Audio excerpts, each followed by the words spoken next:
magpapag sa grasya na yan. Naniniwala kayo doon? Maraming darating na grasya sa buhay natin.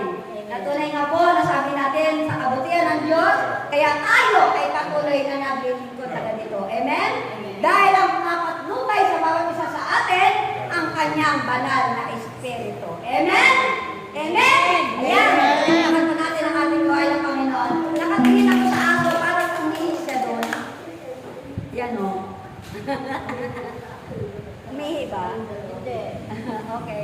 Mabuti nga po hindi. Okay, doon ako na po tayo sa God is good. All the time. Love and forever. Praise the Lord. Yan. Palagpakan ulit natin ang ating buhay ng Panginoon. Maya kaya pa sila darating. Pero sabi natin, the show must go on, no? Kailangan magsimula. Amen? Talagang, ganun talaga. Sabi natin, hindi natin alam kung mayroon silang pinuntahan. Okay?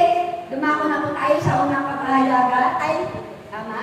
Sa unang kapahayagan mula sa Espiritu Santo ni Inang Melna. At sa interpretasyon, ang ina sa Bagong Jerusalem. Mula sa Espiritu Santo, Inang Tess Iscario.